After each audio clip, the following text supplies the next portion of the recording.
Hello!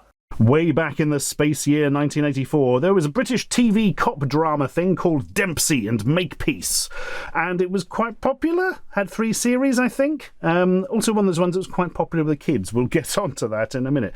Anyway, the setup was Jim Dempsey, who was like a tough New York cop type, had basically fallen foul of some mafia fella, and yeah, things weren't looking too good for him, so he was shipped off to London so he didn't get murdered, basically. And Dempsey is then partnered up with a lady called Harriet Makepeace, Harry, abbreviated to in the series, if I remember correctly, who was, detective, basically, who did crime-solving stuff. And I'll tell you what, she was very posh and buttoned down and was not very sure about her brash new American partner. Conflict of personalities. Character growth, blah, blah, blah, blah. You know how it goes. Dempsey was played by Michael Brandon, who film people may remember as starring in Dario Argento's 4 Flies on Grey Velvet, the old giallo. And Makepeace was played by Glynis Barber, who sadly did not star in any Dario Argento films, but she was Sue Lin in Blake 7, if you know your obscure British sci-fi.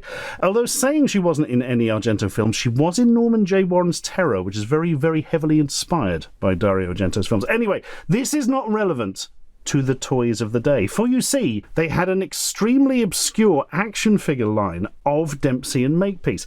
I mean, even I didn't know they bloody existed till about 2 years ago. Absolutely incredible. And it's a very interesting line. There are 6 figures in it that were sold in 2 different 3-packs. So literally, there was a card with 3 of the figures on, there's another card with the other 3 figures on. There we are, you've got your whole collection. Good work, everyone. And, how can we put this politely? They're very interesting. You've got 2 of them. So, well, let's put it this way. A third of them are kind of weird. A third of them are pretty bloody interesting and quite good. And a third of them seem to use knocked off parts. So, we should probably have a look at these damn things, shouldn't we? Well, let's start off with Makepeace, the British detective herself. There she is. Look, you can recognise Glynis Barber from that, can't you? Of course you can. That's not a thing any human could do. But yes, here she is in her trademark Make Peace Not War t-shirt. It's not a trademark t-shirt at all. This get-up they've got her in makes no sense because she was always like really smartly dressed in like posh trouser suits and things, and certainly did not have a t-shirt that said Make Peace Not War. I don't know if the people who made these toys ever saw Dempsey and Makepeace. I mean, I barely remember it, to be honest. I was very young when it was out. It was in 1984, so I was about 7 or 8 or something. Yeah. I also watched a bit again recently. It wasn't very good at all. But hey, kids liked it at the time. But I don't remember much about it. I don't think it was popular. It wasn't popular with me and my friends. But G.I. Joe figures were. And if you look, this is the early G.I. Joe articulation, or copied of, before they did the swivel wrist stuff, so very early on. But yeah, she can sit down like this. She can sit down like this. She can reach for the sky. She can crawl under enemy fire. You know what bloody G.I. Joe figures are like. But yeah, it's sort of a bit of an odd-looking one in it. They've made it very thin, and it's kind of made it look cheap and odd, especially with the giant pins in the elbows. But there we are. It's fine. It's kind of fine. Then we get on to Jim Dempsey himself, played by the very good-looking actor. I really need to point that out before we see the figure, Michael Brandon.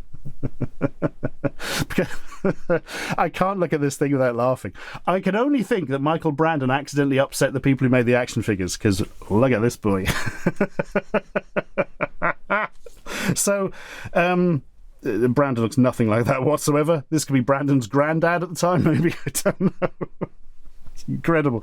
The thing that gets me on this, I absolutely love this so much, they've given him like a dad bod. Look. That was supposed to be like a flouncy shirt that's tucked in or something. It just looks... It really seems like he's upset the figure people. They're just like, right, we're going to make him look as bad as possible, and also nothing like him.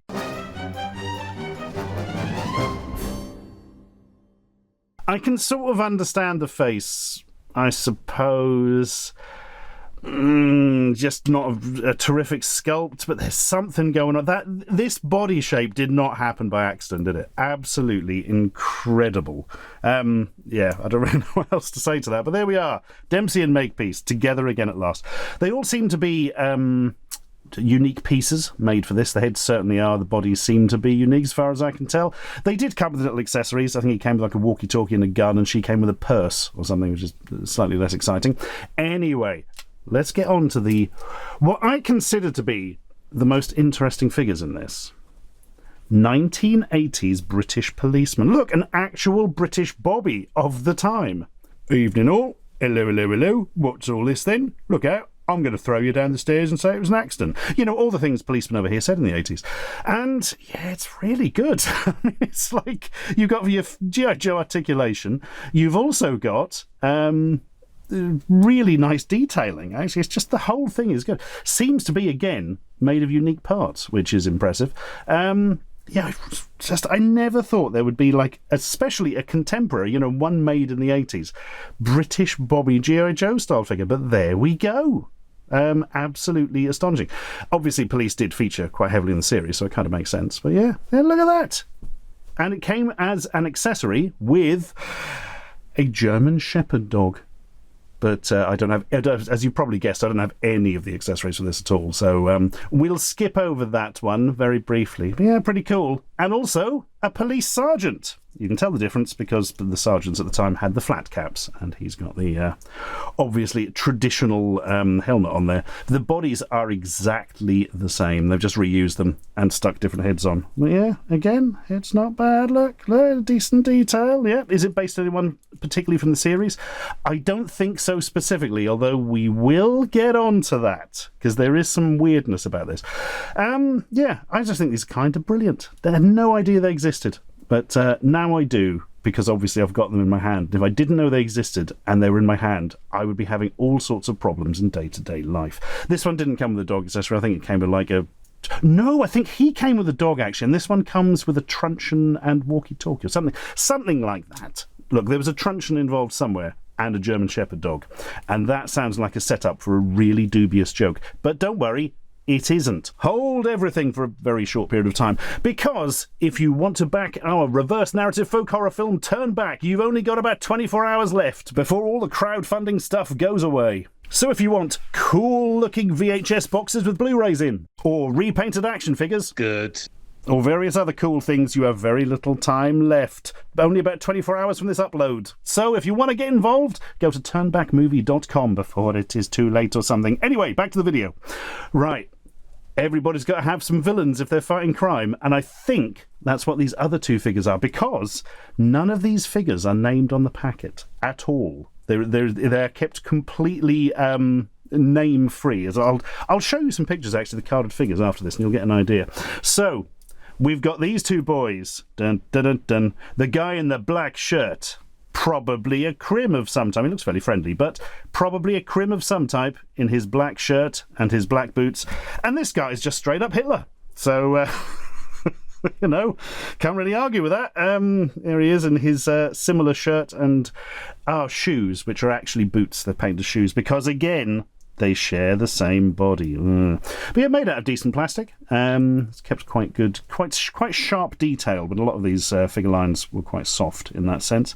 Yeah, it's fine, pretty good. Accessory-wise, they came with big guns, and this guy also came with a backpack that we shall get on to now. For you see, these bad guys' bodies are actually from the Chips figure line, the old highway patrol cop drama thing with Eric Estrada in. They had figures, and these are just remolds of those bodies. Oh, yeah. I haven't got a Chips figure to show you, unfortunately, so I'll stick something on the screen. But yeah, there's a bit of an odd one in it. Did they have the official license to do that? I don't know. Maybe. They were made by Mego, weren't they, the Chips figures? Now, here's another thing. The heads for these, I don't really recognise this head as very generic, so I probably wouldn't. This one, particularly with the moustache, which I think maybe carried over from another line, does look very familiar. So there was a line of sort of generic soldiery figures called General Patch, also known as Commando Ranger, American Defence, National Defence, Demon Ranger, if they were bad ones.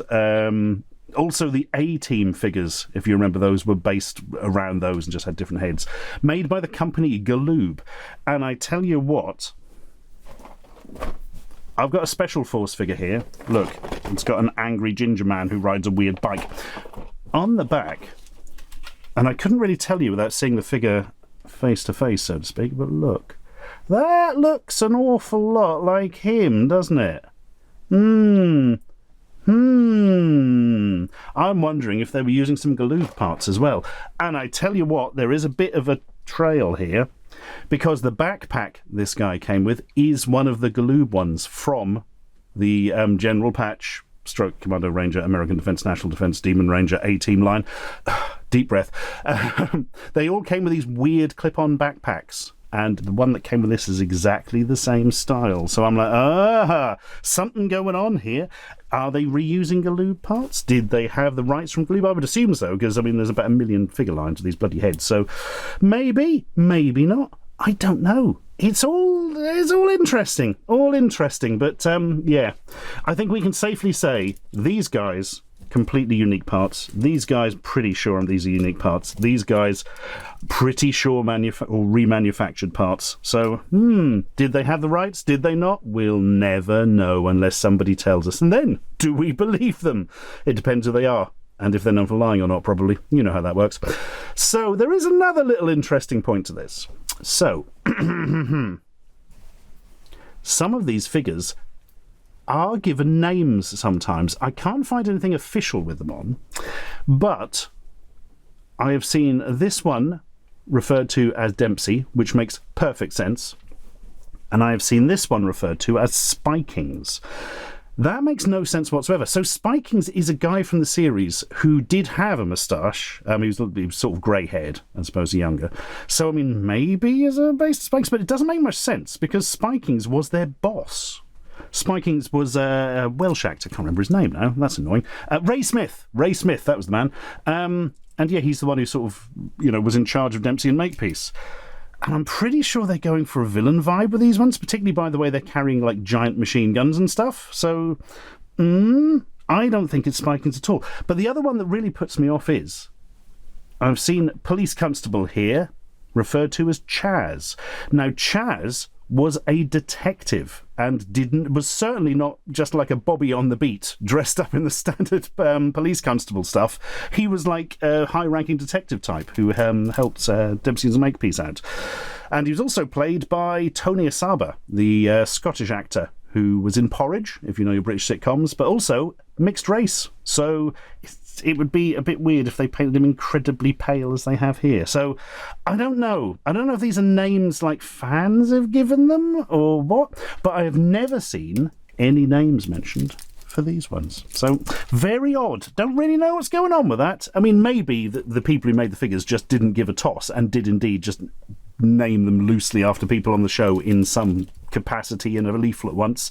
I mean, they clearly didn't give that much of a toss. Look at that thing. But yeah, there we are. All very bloody odd. There were a couple of vehicles in this line, because that was Rainbow Toys stock in trade. The figures could get inside them. There was like a... Ooh, I'm going to have to show you on the screens. I can't remember what the cars were. Both of them were white. Was one like a BMW? Mercedes, maybe? I'll show you. And they were basic sort of versions and also radio-controlled versions. So you could scare the cat with them and chase it around the room. And all that kind of stuff. Well, there we are. That's a little bit of a deep dive into some weird figures that you almost certainly haven't seen before. And do you know why I spoke about these figures at this particular time?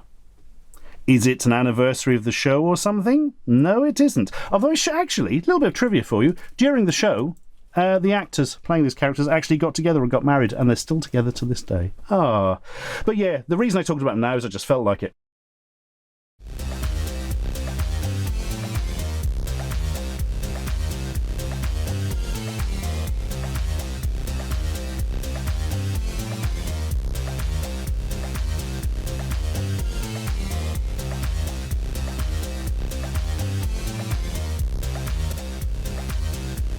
Subscribe for more.